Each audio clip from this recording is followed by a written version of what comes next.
ఈ ఉదయమున నీవు ఎవ్వరినీ కలుసుకొనక ముందు ప్రభువును కలుసుకో. నీవు ఎవ్వరినీ చూడకముందు ప్రభువును చూడు. నీవు ఎవ్వరితో మాట్లాడకముందు ప్రభువుతో మాట్లాడు. నీవు దేనిని వెదకకముందు ఆయన రాజ్యమును నీతిని వెదకు.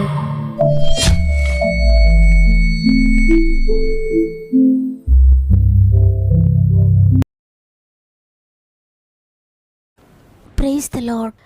ఈ ఉదయకాలమున గాడ్ ఫస్ట్ అనే వాగ్దాన కార్యక్రమానికి మిమ్మల్ని అందరినీ ప్రేమతో ఆహ్వానిస్తూ ప్రభు యేసుక్రీస్తు నామములో మీ అందరికీ నాకు శుభములు తెలియజేస్తున్నాను.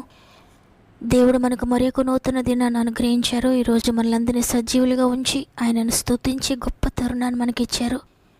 ఉదయాన్నే దేవుని స్తుతించడం, ప్రార్థించడం ఎంత మాత్రం మర్చిపోవద్దు. ఉదయాన్నే దేవునితో సహవాసం చేయడం చాలా ప్రాముఖ్యమైంది. మన అవసరతల కోసం కాదు, మన అక్కర్ల కోసం కాదు. హృదయపూర్వకంగా ఆయనను ప్రేమించాలి, హృదయపూర్వకంగా ఆయనతో మాట్లాడాలి, హృదయపూర్వకంగా ఆయనను స్తుతించాలి. స్తుతులపైన ఆసీనుడైన ప్రభు మీ గృహాల్లోనికి దిగి వస్తాడు. ఉదయాన్నే రోజంతా మీకు తోడుగా ఉంటారు. మీ దుఃఖము, మీ వేదన, మీ కన్నీరు ఆయన చూస్తూ ఉన్నాడు. అందుకే ఉదయాన్నే మీతో మాట్లాడుతున్నారు, తన వాక్కును మీకు పంపిస్తున్నారు. ఇది మనుషుల దగ్గర నుండి వచ్చే మాట కాదు, దేవుని దగ్గర నుండి వచ్చే మాట. కాబట్టి దేవుని వాక్కును పట్టుకొని మీ దినమని ప్రారంభించండి. ఆ మాట తప్పకుండా మీకు శక్తినిస్తుంది, మిమ్మల్ని నడిపిస్తుంది, మిమ్మల్ని జీవింపచేస్తుంది. మీకేది అవసరం ఆయనకు తెలుసు, మీకు ఎప్పుడు ఏది ఇవ్వాలో ఆయనకు తెలుసు. అందువల్ల సమస్తము దేవునికి అప్పగించి దేవునితో మీ దినమని ప్రారంభించండి. ప్రాముఖ్యంగా సమస్యల్లో, శోధనలో ఉండి మీరు ఈ మాటలు వింటూ ఉంటే మీ యొక్క ప్రతి ప్రార్థన అవసరతను కామెంట్ రూపంలో నాకు తెలియచేయండి. మీ అందరి కొరకు మేము తప్పక ప్రార్థిస్తాం.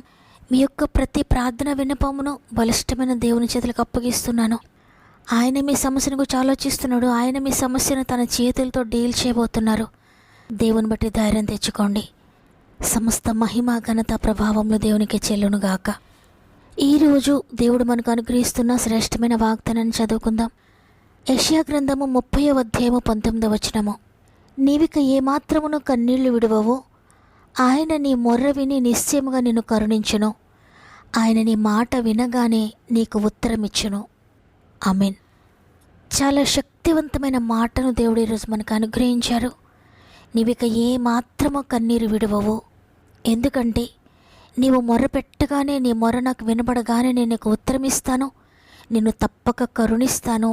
అంటే నీవు దేనిని గురించి అయితే ఏడుస్తున్నావో, దేనిని గురించి అయితే ఆయన సందులో మొరపెట్టుకున్నావో వాటన్నిటికీ ఆయన జవాబు ఇవ్వబోతున్నాడు. ఈరోజు మీ దుఃఖానికి కారణం ఏంటో, మీరు ఎన్ని సంవత్సరాల నుండి, ఎంతకాలం నుండి ఏడుస్తున్నారో నాకు తెలియదు. కానీ ఈరోజు దేవుడు తెలియజేస్తున్న మాట, ఇక చాలు. మీరు ఏడ్చింది చాలు, దుఃఖపడింది చాలు, కన్నీరు కార్చింది చాలు. మీరికి ఎంత మాత్రము కన్నీళ్ళు విడవద్దని దేవుడు మాట్లాడుతున్నారు. అందువల్ల నేనేమై ఉన్నానో దేవుని కృప వలన అయి ఉన్నాను. నేనేది కలిగి ఉన్నానో అది దేవుని కృపను బట్టే కలిగి ఉన్నాను. నా జీవితం అంతా దేవుని చేతుల్లో ఉంది. నా బ్రతుకు దేవుని చేతిలో పెట్టుకున్నాను. కాబట్టి ఇక నేను భయపడనని దేవుని బట్టి ధైర్యం తెచ్చుకో. మీ కన్నీటిని తుడుచుకోండి. మీరు ఇక కన్నీరు కార్చాల్సిన అవసరం రాకుండా దేవుడు మీ జీవితాన్ని బాగు చేయబోతున్నాడు.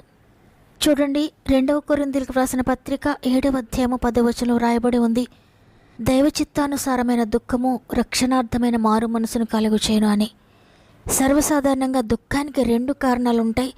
ఒకటి శారీరకమైన దుఃఖము, రెండవది ఆత్మీయమైన దుఃఖము. చాలా సందర్భాల్లో మన జీవితంలో లేని దాని కొరకు ఏడుస్తూ ఉండడం జరుగుతుంది. అయితే ఆ దుఃఖము మరణాన్ని కలుగు చేస్తుంది. అది దైవ చిత్తానుసారమైన దుఃఖం కాదు. అయితే ఎవరైతే ఆత్మ కొరకు ఏడుస్తారో, అయ్యా నేను నీ కొరకు నమ్మకంగా జీవించలేకపోతున్నాను, తండ్రి నీ కొరకు బ్రతకలేకపోతున్నానయ్యా, అయ్యా నమ్మకత్వం నాలో లేదు, పరిశుద్ధత నాలో లేదు, నీతిగా నేను జీవించలేకపోతున్నాను, నా కుటుంబం రక్షించండి అయ్యా, నా బిడ్డలను రక్షించండి, నా భర్తకు రక్షణ కావాలి, నా భార్యకు రక్షణ కావాలి, మా కుటుంబం అంతా నీ కొరకు అగ్నిలా వాడబడాలి, మేము నీ కొరకు బ్రతకాలని ఎవరైతే ఏడుస్తారో, ఎవరైతే కన్నీరు కారుస్తారో వారి జీవితంలో నిజంగా అద్భుతాలు చూస్తారు. దైవ చిత్తానుసారమైన దుఃఖము రక్షణార్థమైన మారు మనసును కలుగు చేస్తుంది.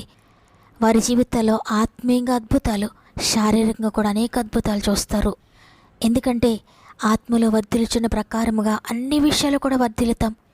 ఈ అద్భుతకరమైన మర్మం కనుక మనకు తెలిస్తే ఇక శారీరకంగా ఇది లేదయ్యా అది లేదయ్యా అని దేనిని గురించి కన్నీరు కార్చం. ఎందుకంటే మన ఆత్మీయ నేత్రాలు తెరవబడతాయి. ఈ లోకంలోని సంపద, లోకంలో ఆస్తులు, అంతస్తులు, పేరు ప్రఖ్యాతులు అన్నీ కూడా పెంటగా కనబడతాయి. కేవలము ఆత్మ గురించి ఆలోచిస్తాం. మోకరించినప్పుడల్లా తండ్రి నా ఆత్మను శుద్ధి చేయి, నన్ను తెల్లగా కడగండి తండ్రి, ముడత మచ్చ కళంకము డాగు లేకుండా నన్ను కడగండి అని దాని గురించి ఏడుస్తుంటాం, దాని గురించి కన్నీరు కారుస్తూ ఉంటాం. మన ఆత్మరక్షణ కొరకు, మన కుటుంబ రక్షణ కొరకు మాత్రమే ఏడుస్తాం. ఈ లోకం ఇక ఎంత మాత్రం కూడా గుర్తు రాదు. నేను అడగక ముందే నాకు అక్కరగా ఉన్నవి ఆయనకు తెలుసు, ఆయన చూసుకుంటాడని గొప్ప ధైర్యాన్ని మనం కలిగి ఉంటాం. యోహాను సువార్త 20వ అధ్యాయం 15వ వచనంలో యేసుప్రభువారు మగ్దలేనే మరియను ప్రశ్నిస్తూ ఉన్నారు, అమ్మా ఎందుకు ఏడ్చుచున్నావో, ఎవరిని వెతుకుచున్నావో అని. అప్పుడు మరియా ఆయన తోటమాలి అనుకుని, అయ్యా నీవు నా ప్రభువుని గనుక మోసుకొని పోయినట్లయితే ఎక్కడ పెట్టారో నాకు చెప్పు, నేను ఆయన ఎత్తుకొని పోతానని చెప్తుంది. చూడండి, మరియా ఈ లోకానుసారమైన దుఃఖాన్ని కలిగి లేదు. ప్రభువును వెతుకుతుంది, ప్రభువు కొరకు ఏడుస్తుంది, ఆయనను మోసుకొని పోతానంటుంది. అంత ఆశతో కన్నీటితో ప్రభువును వెతుకుతుంది. ప్రభు ఆమెకు దొరికారు. వెంటనే ఆమెకు ఉత్తరం ఇచ్చారు, వెంటనే ఆమె దగ్గరకు వచ్చారు. ఎందుకు ఏడుస్తున్నావమ్మా, ఏడవద్దు, నేనున్నాను, నువ్వు వెళ్ళి నేను చెప్పినట్లే తిరిగి లేచానని సువార్తను ప్రకటించు, ఈ పునరుత్థాన వాక్కును అందరికీ చెప్పు అని గొప్ప బాధ్యతను ప్రభు మరియకు అప్పగించారు. ఈ లోకంలో వస్తువుల కొరకు ఏడవలేదు, నేనేదో మోసుకొని పోతానని ఏడవలేదు, ప్రభువును మోసుకుపోతాను, ప్రభు నాకు కావాలి, ప్రభు నాకు కావాలని ఏడుస్తున్న మరియా గొప్ప అదృష్టాన్ని పొందుకుంది. నిజమే, ఈ లోకంలో మనం దేని కొరకు వెతికినా అది అశాశ్వతమైనది. వాటన్నిటిని ఏదో ఒక దినాన మనం విడిచిపెట్టి వెళ్ళిపోవాలి. అయితే ఎవరైతే ప్రభువును వెతుకుతారో, ప్రభువు కొరకు ఆశపడతారో, ప్రభు నాకు కావాలని ఆయన కొరకు ఎదురు చూస్తారో వారు అదృష్టవంతులు. వారు ఈ లోకాన్ని విడిచిన తర్వాత నిత్య రాజ్యానికి వారసులవుతారు, ప్రభుతో కూడా ఉంటారు, నిత్య జీవమని గొప్ప అదృష్టాన్ని పొందుకుంటారు. ఆనాడు మరియను ప్రశ్నించిన ప్రభు ఈరోజు నిన్ను కూడా ప్రశ్నిస్తూ ఉన్నారు, ఎందుకు ఏడుస్తున్నావమ్మా, దేని కొరకు వెతుకుతున్నావు అని. ఈరోజు ఒకసారి మనల్ని మనం పరిశీలించుకుందాం. దేని కొరకు ప్రతిరోజు ఆయన సన్నిధిలో మొరపెడుతున్నారు, ప్రతిరోజు ఆయన సన్నిధిలో దేని కొరకు ఏడుస్తున్నారు. మొదటిగా ఆయన నీతిని, ఆయన రాజ్యమును మీరు వెతికినట్లయితే, తండ్రి నన్ను నీ నిత్య జీవ వారసురాలుగా చేయండి, నా కుటుంబం అంతా కూడా నిత్య జీవంలో ఉండాలని దాని కొరకు మీరు ఏడిస్తే ఆయన రాజ్యముతో పాటు ఈ లోకంలో మీకు కావలసినవన్నీ కూడా ఆయన అనుగ్రహిస్తాడు. కాబట్టి ఈరోజు ఈ మాటలు వింటున్న ప్రియ దేవుని బిడ్డలారా, భయపడకండి. ఏ పరిస్థితులు ఏ విధంగా ఉన్నా భయపడకండి. ఈ లోకానుసారమైన విషయాల కొరకు ఏడవకండి. నీతి కొరకు, పరిశుద్ధత కొరకు ఏడవండి. ఇక మీరు దేనిని గురించి ఏడవలసిన అవసరం ఉండదు. నీకు ఏమాత్రమో కన్నీళ్ళు విడవవు. ఆయన నీ మొర విని నిశ్చయముగా నిన్ను కరుణించును. ఆయన నీ మాట వినగానే నీకు ఉత్తరం ఇస్తాడు. అందువల్ల ఈ ఉదయాన ఏడుస్తూ ఉన్న మీరు ఏడవకండి. మీ కుటుంబ సమస్యలు ఏవైనా, మీ శారీరక అవసరతలు ఎన్నున్నా, ఈ కన్నీటి గుండా మీరు ప్రయాణిస్తూ ఉన్న వాటి కొరకు ఏడవకండి.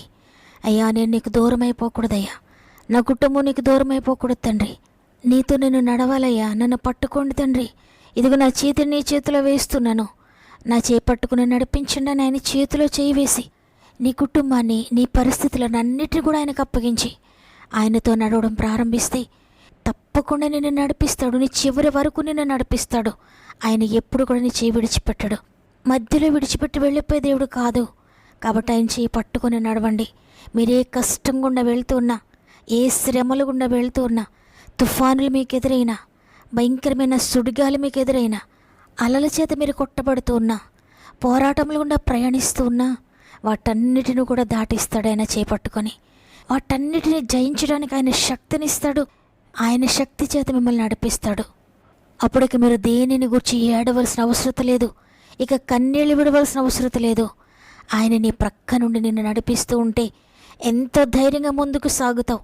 తుఫానులో కూడా ధైర్యంగా వెళ్ళిపోతావు, సుడిగుండాల్లో కూడా ధైర్యంగా వెళ్ళిపోతావు. ఎందుకంటే నీ చేయి పట్టుకుని నిన్ను నడిపిస్తున్నది సామాన్యమైన ఒక వ్యక్తి కాదు, ఆయన శక్తి కలిగిన దేవుడు.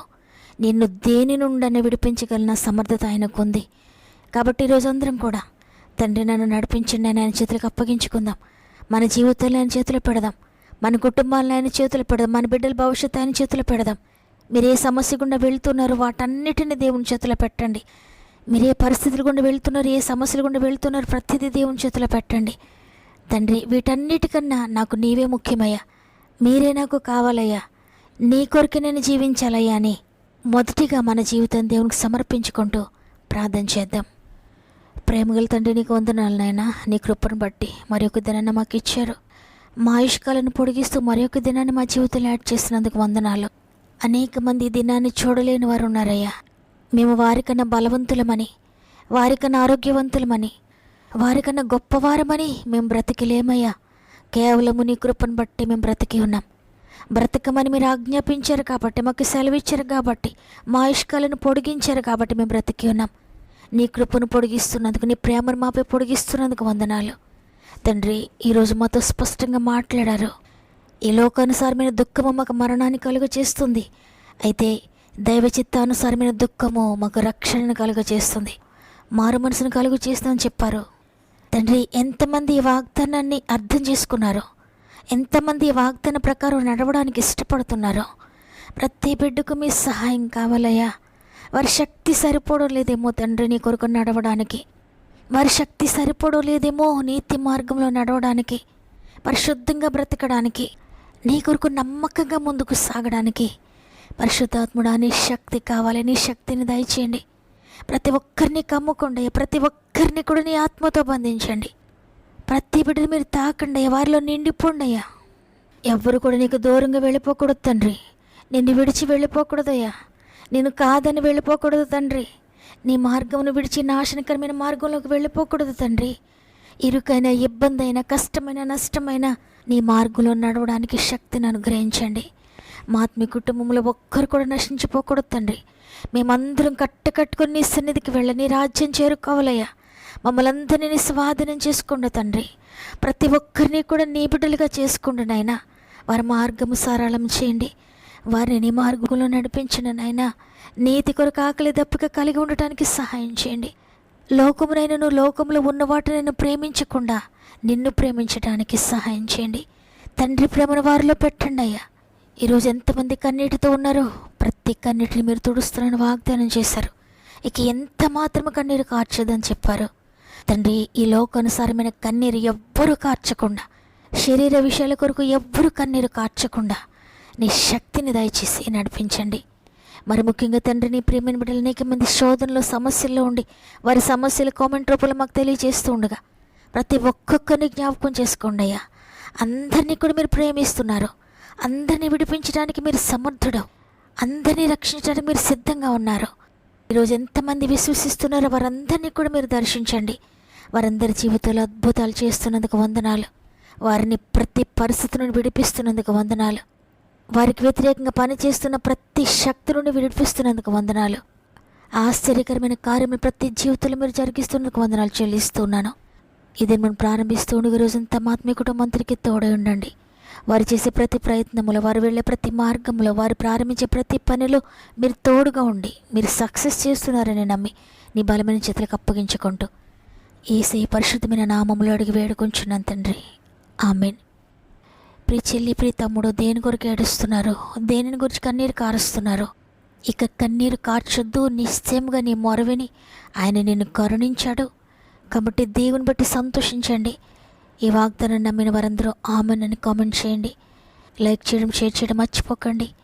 దేవుని చిత్తమైతే తిరిగి రేపు అందరం కలుద్దాం. అంతవరకు దేవుడు మీకు, మీ కుటుంబాలకు తోడేండి నడిపించును గాక. God bless.